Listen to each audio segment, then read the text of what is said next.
Hello kids, welcome back to the class of General Knowledge Part 3 and we're back again with a new video of a new chapter. So, let's start. तो kids आप सभी को मेले में जाना तो बहुत पसंद होगा क्योंकि मेला हमारा जो है उसके अंदर बहुत सारे झूले होते हैं, मिठाइयाँ होती हैं, बहुत सारे अलग अलग एक्टिविटीज होते हैं जैसे कि circus, haunted house etcetera. Right kids, वहाँ पर हम अपनी फैमिली के साथ जाते हैं, घूमते हैं, खाते पीते हैं और बहुत मजे करते हैं। पर क्या आपने कभी सोचा है कि सिर्फ ऐसे छोटे छोटे मेले अगर इतने मजेदार होते होंगे तो कौन से ऐसे बड़े बड़े मेले हैं जहाँ पर इतना ज्यादा मजा आता होगा? वेल किड्स, इंडिया में इतने सारे कल्चर्स है, इतनी सारी डाइवर्सिटी है जिसकी वजह से यहाँ पर मेले भी अलग अलग तरीके से मनाए जाते हैं। राइट, तो आज हम कुछ ऐसे 4 मेलों के बारे में पढ़ने जा रहे हैं जो इंडिया में सबसे बड़े लेवल पर मनाए जाते हैं और वहाँ पर हजारों और लाखों की तादाद में लोग शामिल होते हैं हर साल। राइट किड्स, चलिए अब हम शुरू करते हैं। This is chapter number 23, Indian traditions, यानी कि भारतीय संस्कृति। सो India is a special place not just because of enormous diversity of its population but also because of its special culture, tradition and religious practices.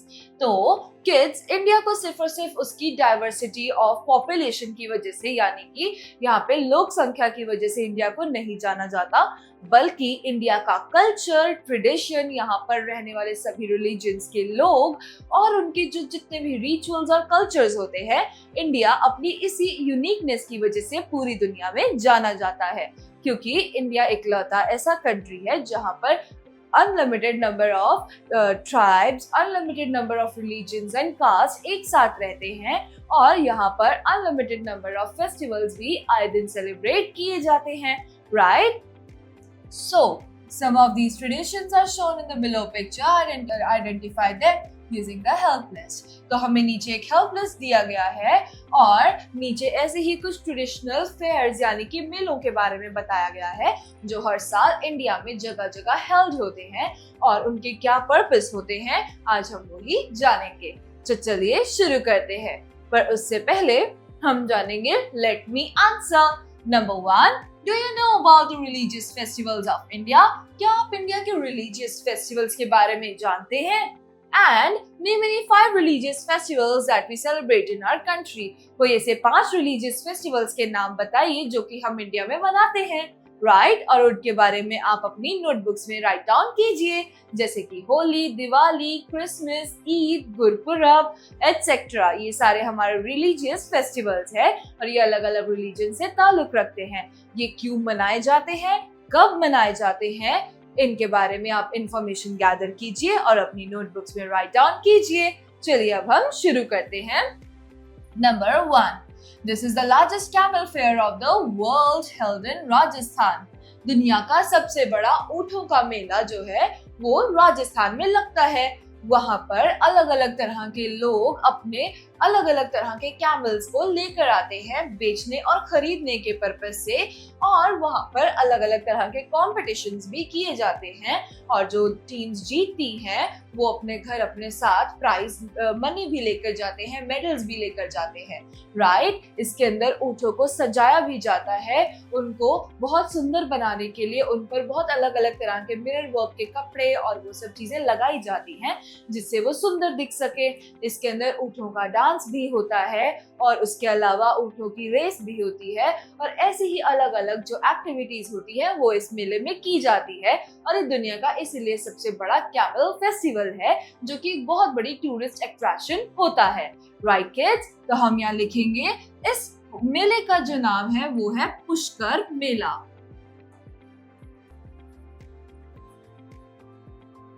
Pushkar Mela. Right kids? Number 2, this event is held at Prayagraj, Nashik, Ujjain and Haridwar in a cycle of about 12 years. तो हर 12 साल की cycle में ये मेला लगता है और ये जो मेला है ये प्रयागराज, नासिक, उज्जैन और हरिद्वार में हर 12 साल की साइकिल में लगता है। वहाँ पर अलग अलग रिलीजियस की बिलीव्स के लोग आते हैं।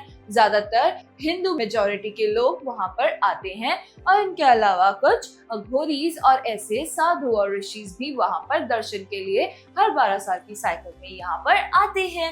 वेल किड्स, ये जो मेला है, इस मेले का नाम है कुंभ का मेला।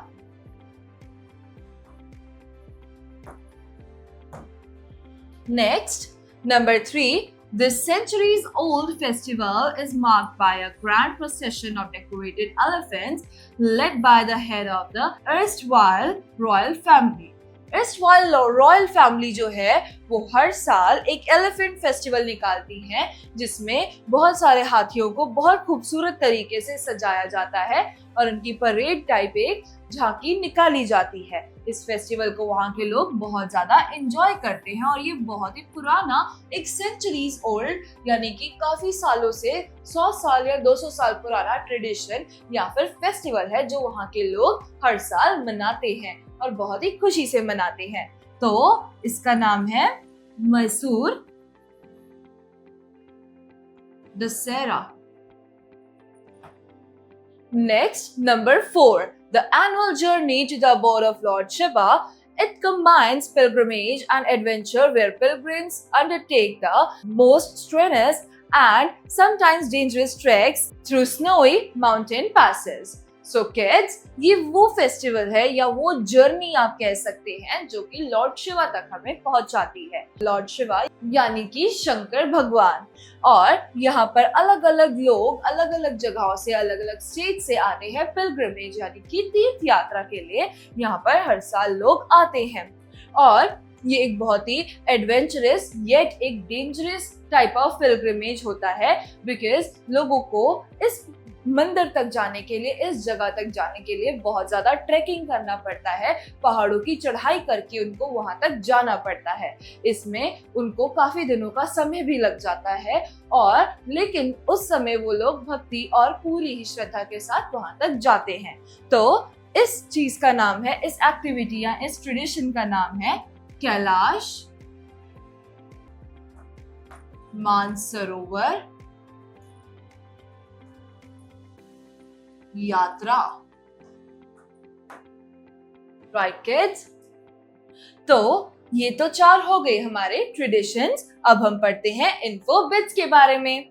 सो the main attraction of Vijayadashami procession in Mysore is the idol of goddess Chamundeshwari, which is carried in a golden howrah that weighs over 750 kgs atop an elephant. तो किड्स, मैसूरू में एक बहुत ही ज्यादा पॉपुलर फेस्टिवल विजयदशमी पे मनाया जाता है, जिसमें जो गॉडेस चामुंडेश्वरी है उनकी पालकी को बेसिकली एक गोल्ड की पालकी होती है जो गॉडेस चामुंडेश्वरी जिसके अंदर विराजमान की जाती हैं और उसके अंदर उनको विराजमान करवा के उसके बाद उसको हाथी पर बिठाकर उसका एक झांकी निकाली जाती है। उस पालकी का वेट कम से कम 750 किलो होता है। Right kids, so with this we are done with another chapter of General Knowledge Part 3. We will be back again with a new chapter in a new video. Till then, bye bye and take care.